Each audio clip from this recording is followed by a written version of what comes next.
Let's start, of course, with the latest political situations and the MQM's positions on these things. Of course, there was some changes in the cabinet lately, and a few months back, I mean, maybe 2 months back, you have threatened to leave the coalitions. What is the party's positions at the time from these political situations? MQM wants a peaceful and stable Pakistan. And that is the reason that we have serious reservation on the way President Asif Ali Zardari and his team are governing our country, Pakistan. And we are their allies and are on the treasury bench in the parliament for the simple reason that the country cannot afford instability, number one, cannot afford the politics of confrontation, number two. Number three, the challenges that the country is faced with. To begin with, number one, the challenge of extremism, fanaticism and terrorism. It is wreaking havoc. It is the biggest question onto the integrity and survival of Pakistan, number one. Number two is the precarious situation of economy, ever deteriorating. Every day, government of Pakistan is printing 2 billion rupee notes. That is bad. Number three, other political problems. So these are the three main problems, categories.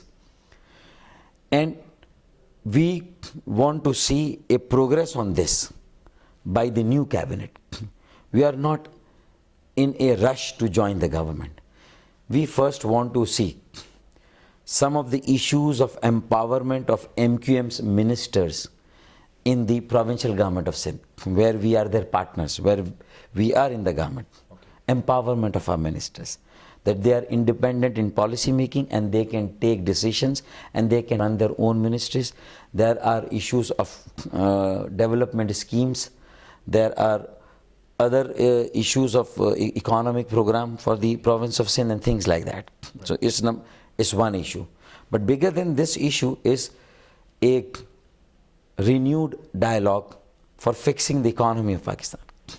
People's Party, which is the major coalition partner in the government, is talking to us, MQM, United National Movement, Muttahida Qawmi Movement, is talking to ANP, which is their coalition partner and is in the government also, PMLN, which is the biggest party in the opposition, and other PML of Chaudhry Shujat Hussain, which is also a second big party in the opposition. So we also are very clear that economic problem right now is the number one problem. Number two is extremism, fanaticism and terrorism. And number three is the other political issues. So we want to see some progress on the empowerment of our ministers, on economic side, and on extremism, fanaticism and terrorism. We want the parliament to hold a fresh debate on war on terror. Because the last mandate that we gave for this war on terror was 2 years ago. The biggest blunder that People's Party, the President Asif Ali Zardari, the Prime Minister Mr. Yusuf Raza Gilani have made, that they even don't consult their secular, moderate and liberal partner. It's an ideal alliance, MQM, ANP and People's Party. This is the need of the time.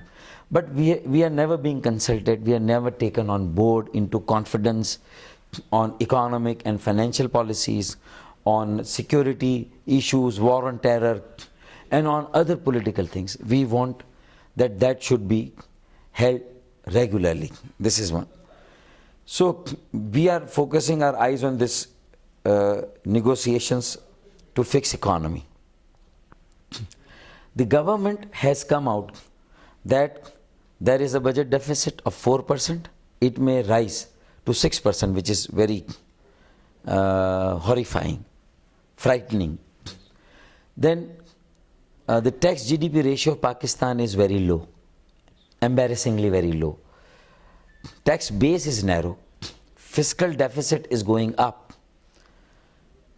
trade deficit is going up, more money is being borrowed from the bank.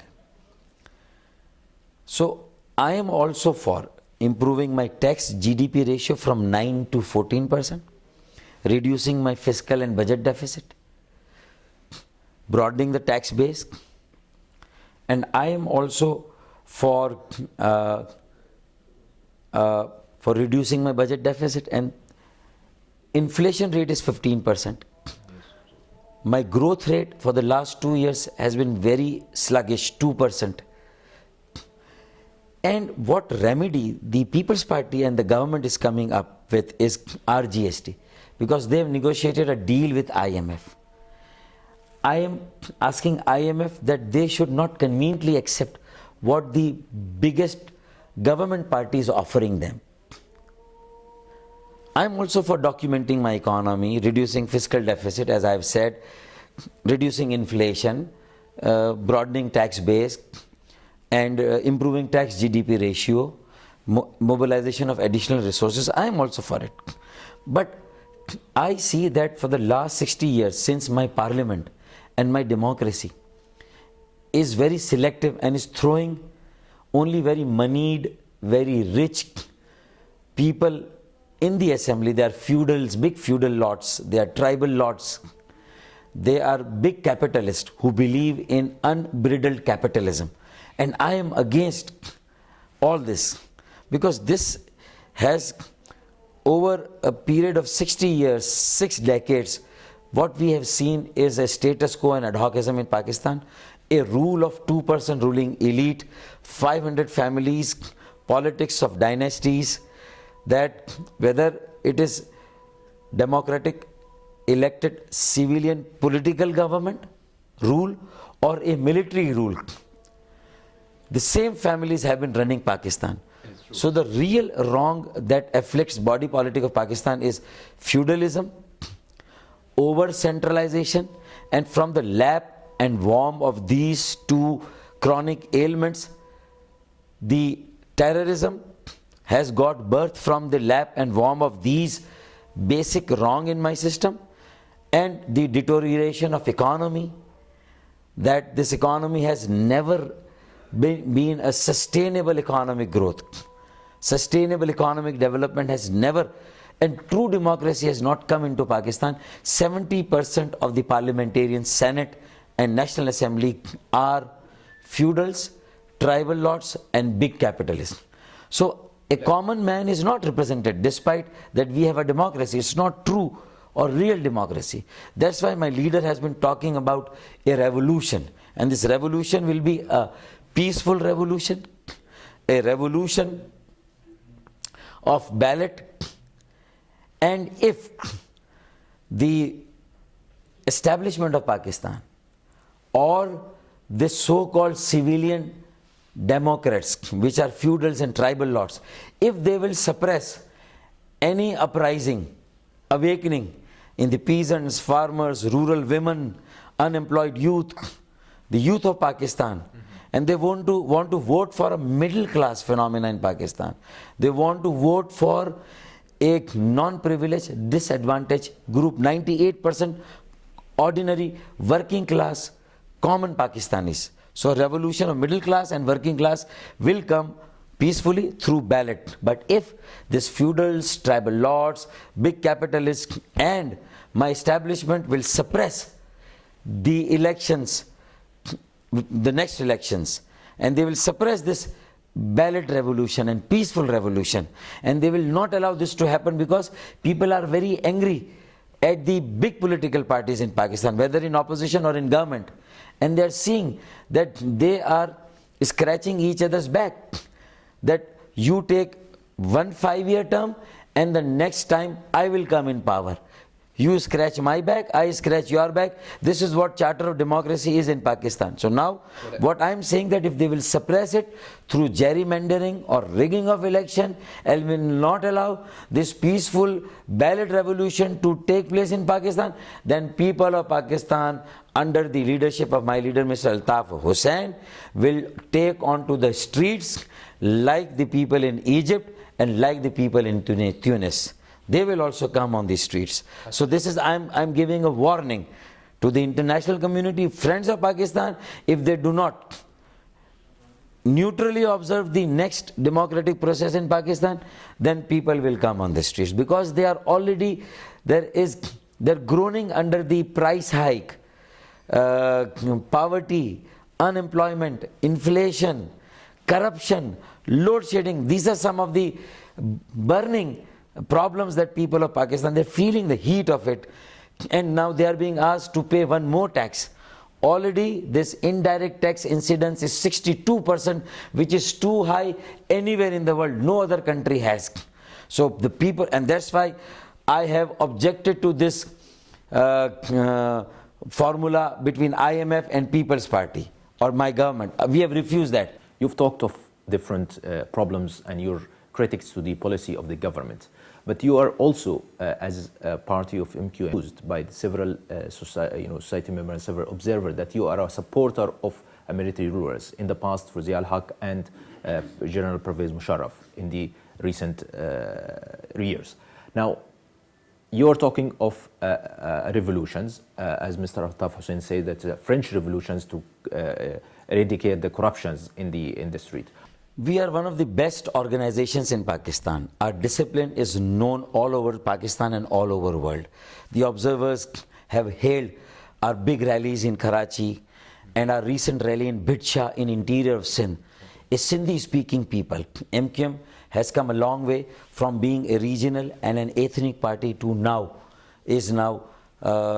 claiming to become one of the biggest national political parties.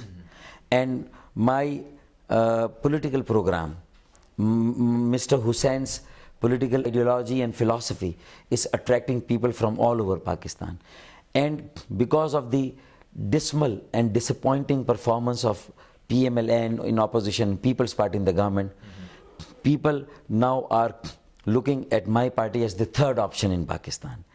And a big rally of the non-conventional communities for MQM in Karachi, Punjabi, Sindhi, Balochi, Hazarewal, Kashmiri, Bengali, and all different people in Karachi, in hundreds of thousands coming and attending my rally, has demonstrated that now people are uniting, organizing and mobilizing under the banner of this, what revolution we are talking about, peaceful and ballot revolution of the 98% neglected, non-privileged people of Pakistan who have not been given a say in the decision making, in the policy making, in the political, social and economic process and development of Pakistan. Okay. So we want their participation, a true democracy. How long will it take you? For example, are you giving a time frame to the government if they don't do such things? 1.5 to 2 years. Because the next elections are due. The next elections are due. And I want to, this is the last chance for democracy in Pakistan, as I see it. Last chance for my country, Pakistan, because it's now the question on the integrity and survival of Pakistan. Because if people will not unite, people will not organize and mobilize for reincarnating and reviving a Pakistan of Quaid-e-Azam Muhammad Ali Jinnah, a civilized, egalitarian, modern, welfare, democratic state of Pakistan, then I don't see, and if we are not clear onto our, that this state has to be a moderate, a liberal, progressive state of Pakistan and not a conservative, and a liberal, moderate state of Quaid-e-Azam Muhammad Ali Jinnah, and not a conservative, rigid, extremist, fanatic, terrorist state of Baitullah Masood. We have to differentiate. Okay. So my program is what? Economic program. And I'm preaching it. And since I have got the best organization in my traditional pockets in urban Sindh, I'm spreading into interior Sindh. And I'm creating this, I'm replicating the same organization there. I'm replicating the same organization in Punjab now. On 10th of April this year, we are going to hold a very historic and big rally in Punjab. And it will be a mobilization, and that will be the litmus test that how desperate and frustrated people of Punjab are, people of Pakistan are, against the ad hocism, not against one party. Military, big political party in government or in opposition, and they all have got chances in the past. But they failed to serve the people of Pakistan because they have protected their own vested interests. For example, I say, why there is no direct tax on the income of big agriculturist, agriculture income tax. There is no agriculture income tax in Pakistan. There is a support price mechanism through which the feudals on wheat sale of wheat alone are making a windfall profit of rupees 200 billion. Sugarcane, rice, cotton, they are earning billions of rupees and they are not paying any direct tax or income tax on it. Their profit and their wealth and their income, they are not paying any tax. Then there is a subsidy on the agriculture also. We want a withdrawal of that. We want the withdrawal of the support price mechanism. We want an income tax on the agriculture. We want an income tax on the income of the transporters, transport mafia. They also have no tax on them. And then you impose an RGST or an indirect tax. Then you go for the corruption. You plug that. You curb that. You have to do that. This is how you go about that. Then the public sector enterprises, PIA, WAPDA, PAPCO, steel mills, railways, they are hemorrhaging, they are bleeding. 400 billion rupees every year you can save. So this is how you have to mobilize the additional resources through this Charter of Economy, a 9-point proposal from MQM. And the socio-economic agenda, as I said, corruption has to be prevented and taken very iron-handedly. Then land reforms, cooperative farming, then organized microfinance and credit on the lines of the Professor Yunus, Nobel laureate, Bangladesh, Grameen Bank, 7 million women empowered there. So we have to go for that very aggressively, this organized microcredit and finance. Cooperative farming has to be promoted.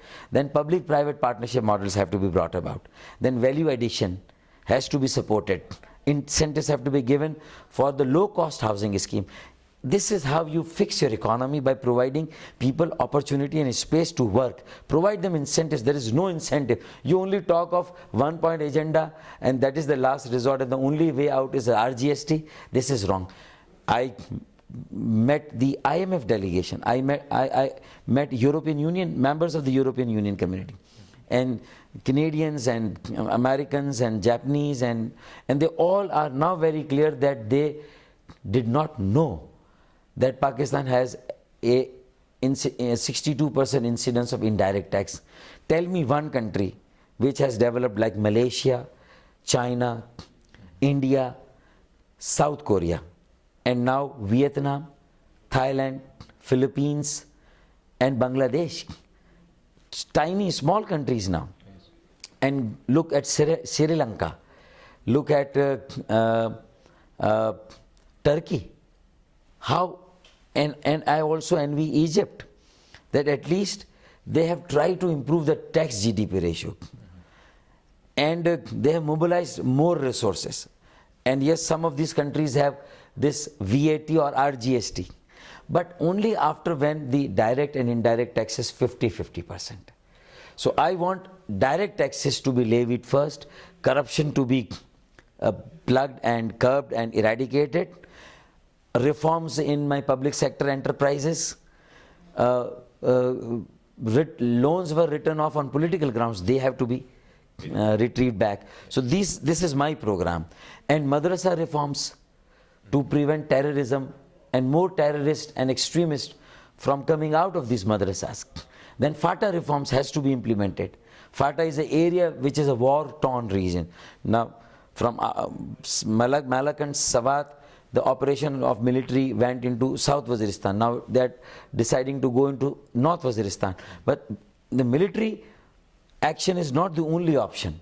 You have to, alongside that, it has to be a holistic approach. And you have to involve this political socio-economic reform program in FATA, in all over Pakistan.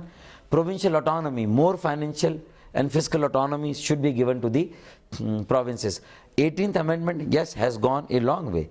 Political empowerment of the provinces and administrative authority has been devolved. But financial and fiscal authority and autonomy also has to go to the provinces. This is my economic charter of economy, economic and manifesto and vision. You talked of different issues that has to be solved in the country, but the thing is that now you are not expecting any movement in the streets before the upcoming elections.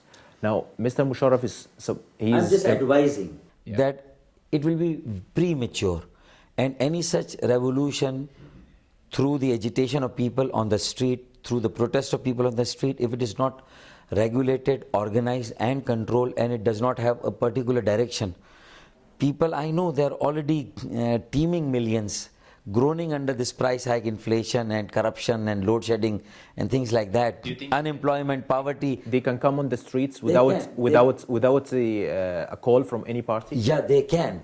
But I will not advise my people unless we are organized. We try a ballot solution first, a peaceful transition from this feudal controlled democracy to a true and real people-based supported democracy. What if they will come in the streets? What will you do? We will try to regulate them, control them, show them a direction, and demand for a transparent election, a proper election, and a free hand to the peasants, farmers, rural women, youth of Pakistan to participate in that, and no pressure from anywhere, and international observers to witness those elections, and the elections to be held on time or at least 6 months early. They are due in March 2013. They can be held in October 2012 at the best. What is your position? So I just want to give some time for this to the government and the ballot and this peaceful transition and revolution to come about. And if people come before that, it will be a recipe for disaster, because then it will be difficult, because then some other corrupt person will lead that revolution, and it will be a change of face or a change of government, but not a change of system. MQM wants a change of system and not only a change of face or change of one government by other. What is your positions on Musharraf's return if he comes back? Will you be as your old ally? He is a good friend of ours, that is true. Yes. But I don't see that he is a politician. He's not trained into politics. He was trained into, he was a good administrator. Okay. And he also is carrying an excess baggage. Balochistan operation, military operation, the assassination of Sardar Bukti in Balochistan. And then there are so many other things, yeah. The case against Benazir also. Benazir. And then he also was not able to effectively implement his own 7-point reform agenda. So as a friend, my personal advice, not talking from my party point of view, that he should better opt for himself a role of a roaming ambassador for Pakistan while sitting outside, and serve all governments that are going to come in the subsequent stages of political process. And he should make establish a foundation and use his good name in the international community for lobbying for Pakistan, for sailing the good values that we are following in Pakistan. So I think this is how I see his role is. But if he comes back, I don't see that he will muster or gather a big support. But don't you think the people also wants a change? I mean, now Benazir Bhutto, she was here, she ruled 2 times. Mr. Nawaz Sharif, he rules 2 times. Now there is a new face of, or maybe a photocopy or replications face of the PPP, which is Zardari, which is, as you just said, that is not, he failed to go. But what do you think if Mr. Musharraf is also carrying a baggage? We were with him only because these big parties pushed us to join Q, the King Party of President Musharraf. In 2008 elections, 2002 elections. 2 elections, yes. We first went to People's Party to form an alliance. Okay. But I don't know. I thought that it did not suit Motarma Benazir Bhutto, Shaheed, then. And she decided against it. She decided to sit in the opposition. But we went to Amin Fahim, her deputy, Yes. her lieutenant, and we wanted to form a government with PPP in Sindh and if People's Party and Motarma had given a nod, People's Party could have formed a government with MQM. And MQM would not have gone, but since democratic and political process had to be carried along, 2002 elections had thrown a fresh mandate. So some kind of a government had to be formed. So MQM, that's why joined the government. Otherwise, we were wanting, like this time we have gone and joined People's Party. So we wanted to work with them. But they refused to accept us and form a government with us. Okay, Mr. Sarwar, thank you very much. Thank you very much. Thank you very Thank much. you very much. Thank you.